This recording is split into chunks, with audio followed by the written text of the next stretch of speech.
नमस्कार विद्यार्थियों, 100% solution channel में आपका स्वागत है। आज आपको इस वीडियो में बताया जाएगा प्रश्न कौशल के बारे में। प्रस्तावना कौशल के बारे में हम पहले से जान चुके हैं, तो प्रश्न कौशल में क्या करना होता है, किस प्रकार से इसको किया जाता है, उसके बारे में हम आपको इस वीडियो में बताएंगे। तो प्रिय विद्यार्थियों, सबसे पहले तो आपको क्या करना है कि श्यामपट्ट पे आते ही ये इस प्रकार से पूर्ति करनी है। श्यामपट्ट में जितनी जगह है उसके 20% के अंदर इसकी पूर्ति करनी होती है। 80% श्यामपट्ट, 80 से 90% श्यामपट्ट जो है आपका खाली रहना चाहिए। इस बात का आप ध्यान रखें। बच्चे क्या करते हैं कि पूरे के पूरे श्यामपट्ट को एक साथ भर के छोड़ देते हैं, इन्हीं पूर्ति के अंदर ही भर देते हैं। तो आगे की कार्रवाई उसमें कैसे करोगे आप? पाठ से संबंधित जानकारी बच्चों को कैसे दोगी? तो इसलिए इसको कम से कम जगह के अंदर इसका उपयोग करना है।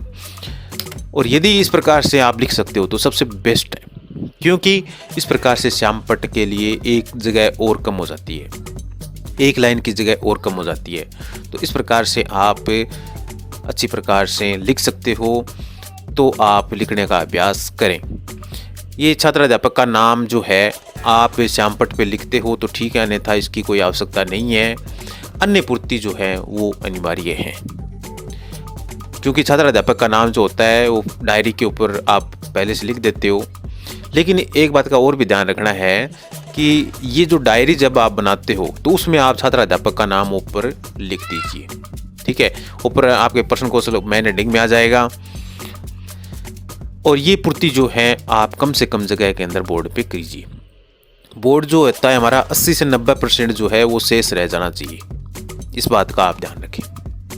और इसमें प्रकरण जो होता है वो भी साथ में लिख देना है। प्रश्न कौशल में, प्रस्तावना कौशल में अंदर ये चीज़ थी कि प्रकरण जो होता है हमारा मेन जो टॉपिक होता है पढ़ाने का, वो हम प्रस्तावना क्वेश्चन का 5वां क्वेश्चन आने के और उद्देश्य कथन बोलने के बाद में लिखते थे।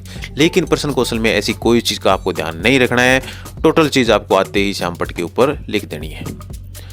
और जो गलतियां करते हैं बच्चे, जैसे कालांश लिखते टाइम, दिनांक लिखते टाइम, समय अवधि जो है इसमें भी बच्चे जो है गलती करते हैं। या तो धी को बड़ा लगा देते हैं या फिर समय लिखते हैं। समय का अर्थ होता है फिक्स 10 बजे, 11 बजे, 12 बजे या 1 बजे, 2 बजे, जो भी आपका टाइम है वो होता है समय।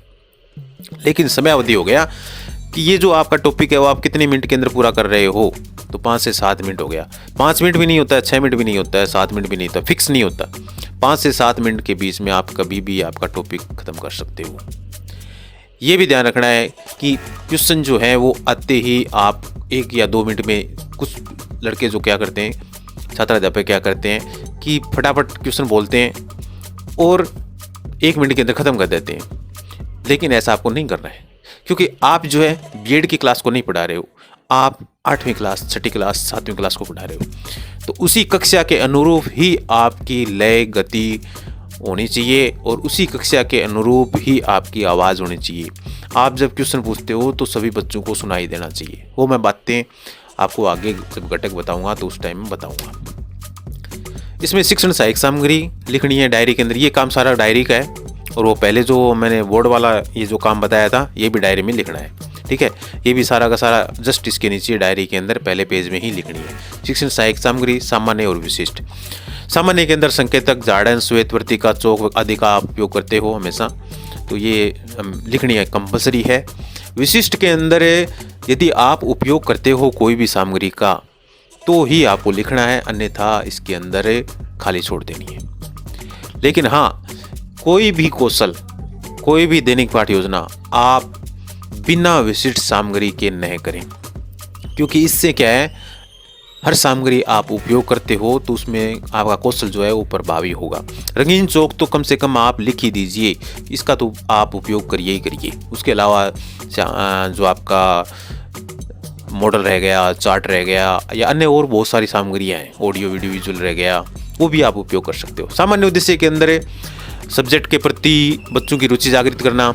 जैसे मैंने अभी इतिहास का टॉपिक लिया है, ठीक है, तो विद्यार्थियों में इतिहास के प्रति रुचि उत्पन्न करना। यदि आप विज्ञान पढ़ा रहे हो तो विज्ञान के प्रति रुचि उत्पन्न करना। यदि आप गणित पढ़ा रहे हो तो गणित के प्रति रुचि उत्पन्न करना। यदि आप मैथ पढ़ा रहे हो या जो भी आप टॉपिक पढ़ा रहे हो, जो भी सब्जेक्ट आप पढ़ा रहे हो, तो उसके प्रति रुचि उत्पन्न करना। ये इसमें लैंग्वेज को चेंज कर देना है, बाकी सब में सेम जैसा रहेगा। विद्यार्थियों को गुप्त साम्राज्य एवं मौर्य वंश के बारे में जानकारी देना। तो यहाँ पे आपका जो भी टॉपिक है उसको आप चेंज कर दीजिए और उसके बारे में जानकारी देना हो गया।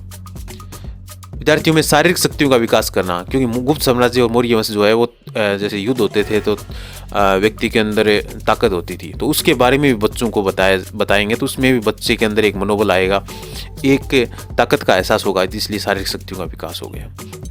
गणित के बारे में पढ़ा रहे हो तो उस कंडीशन में व्यक्तियों की मानसिक शक्तियों का विकास हो गया। विज्ञान के बारे में पढ़ा रहे हो तो व्यक्तियों की मानसिक ताकत का विकास हो गया, या आत्मविश्वास का बढ़ावा देना।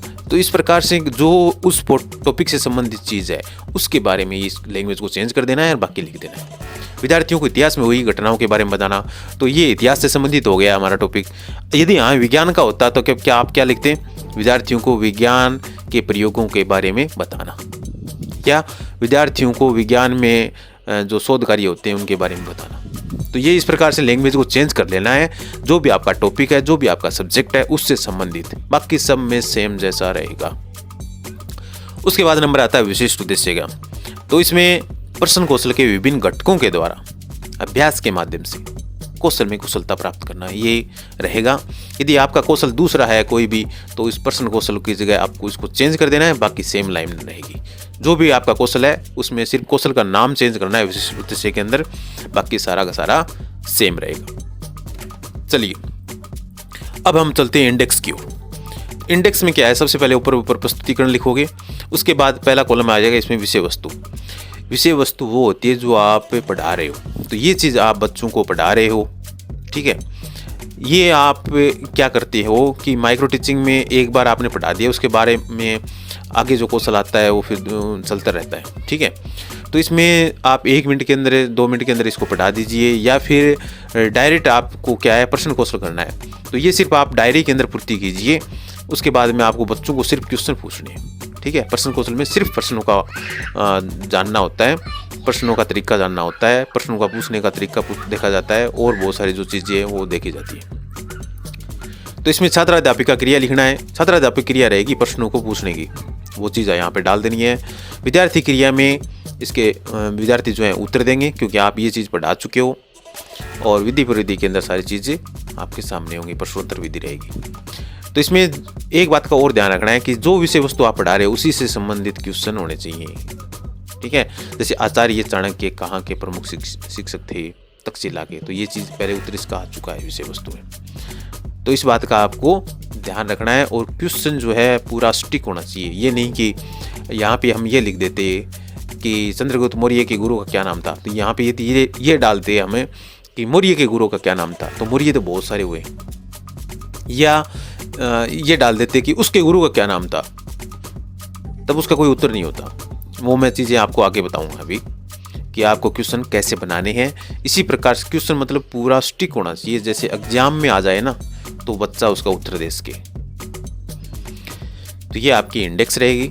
इसके बाद में आपकी मूल्यांकन मापनी रहेगी, जिसमें घटक रहेंगे, जिसमें प्रश्नों की भाषाई शुद्धता, यानी प्रश्न जो आप बना रहे हो उसकी भाषा कितनी शुद्ध है, प्रश्न पूछने की कौन सी तकनीक का आप उपयोग कर रहे हो, प्रश्नों की सहजता कैसी है, प्रश्नों का समान वितरण। आप पूरी कक्षा को मतलब प्रश्नों की सहजता के अंदर ये देखा जाएगा कि आसानी से समझ में, सहज यानी जिसको बिल्कुल ही आसान रूप से हम चीज़ को समझ सकें। तो प्रश्न बिल्कुल सरल होने चाहिए। बच्चे छोटे बच्चे होते हैं 6ठी 7वीं 8वीं के, तो उसके हिसाब से क्वेश्चनों की रचना करनी है। प्रश्नों का समान वितरण, यानी लड़कों से भी पूछना है, लड़कियों से भी पूछना है, और पूरी कक्षा में एक ही बच्चे से बार बार उत्तर नहीं लेने हैं। और प्रश्नों में एक बात का और ध्यान रखना है कि जो ये आगे जो विद्यार्थी क्रिया के अंदर उत्तर आ रहे हैं, ठीक है, तो ये उत्तर जो है एक जैसे बार बार नहीं आने चाहिए। क्वेश्चन भी एक जैसे बार बार नहीं करने, इस बात का ध्यान रखना है। एक ही क्वेश्चन रिपीट नहीं होना चाहिए, एक ही उत्तर रिपीट नहीं होना चाहिए। इसके बाद में रह गया प्रश्नों की पर्याप्तता। तो कम से कम आप 5-6 क्वेश्चन इसके अंदर आप बनाइए, तभी पर्याप्त क्वेश्चन होंगे। प्रश्नों का अनावश्यक दोहरान, तो आप प्रश्नों का अनावश्यक दोहराव न करें, ठीक है। इस बात का आप ध्यान रखें कि प्रश्न जो है बार बार रिपीट नहीं होने चाहिए। सिर्फ एक बार एक क्वेश्चन आ गया तो उससे संबंधित दूसरा क्वेश्चन है वैसा का वैसा नहीं आना चाहिए। उचित वाणी का प्रयोग, जो आप क्वेश्चन पूछ रहे हो उसमें आवाज़ आपकी अच्छी होनी चाहिए। आवाज़ अच्छी का मतलब है आवाज़ गति अच्छी होनी चाहिए। और आवाज़ पूरी कक्षा को सुनाई दे। अन्यथा क्या है कि कुछ बच्चे आगे बोलते हैं क्वेश्चन, पीछे तक सुनाई नहीं देता। तो जब तक बच्चों को सुनाई नहीं देगा तब तक आपके उत्तर नहीं आएंगे। यदि बच्चा भी कोई उत्तर धीमी आवाज़ में देता है तो आप उनको कहिए कि ज़ोर से बोलिए, और आपको भी ज़ोर से बोलना है, पूरी कक्षा को अच्छी प्रकार से सुनाई देना है।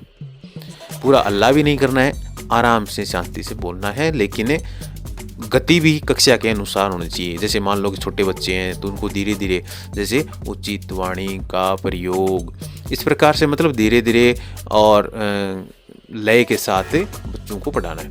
वांछित गति व विराम का प्रयोग, यानी आप एक तो क्या है कि कुछ बच्चे आते हैं और जैसे कॉलेज वालों को पढ़ा रहे हैं, ठीक है, जैसे इस प्रकार से पढ़ाते थे। आचार्य चाणक्य तक्षशिला के प्रमुख शिक्षक थे, इसके शिष्य चंद्रगुप्त मौर्य थे जो मौर्य वंश के संबंध रखते थे। तो इस प्रकार से मतलब कुछ बच्चे जो हैं इस प्रकार से आते पढ़ाने शुरू कर देते हैं। तो ये आपकी लैंग्वेज नहीं है, ठीक है। आपको क्या करना है कि आचार्य चाणक्य तक्षशिला के प्रमुख शिक्षक थे, इनके शिष्य चंद्रगुप्त मौर्य थे जो मौर्य वंश से संबंध रखते थे। कहने का अर्थ इस प्रकार से गति होनी चाहिए आपकी, ठीक है। और जहाँ विराम लेना चाहिए वहाँ आपको विराम लेना है। इस बात का इसके अंदर चेक किया जाता है इस क्वेश्चन को पूछते टाइम। सुनिश्चितता एवं संक्षिप्तता आपके प्रश्नों की कैसी है। अब जो बच्चे क्या करते हैं, बच्चों की क्या आदत होती है वो बता देता हूँ मैं। बच्चे क्वेश्चन पूछते हैं ये क्या होता है, अब इसका उत्तर दीजिए आप। यदि मेरा वीडियो देख रहे हो तो इसका उत्तर दीजिए। इसे क्या कहते हैं, उसे क्या कहते हैं, उसकी कितनी रानियां थी। और ये क्वेश्चन है, और लेकिन आगे क्या लगाते हैं, क्वेश्चन मार्क नहीं लगाते बच्चे, पूर्ण विराम लगा देते हैं।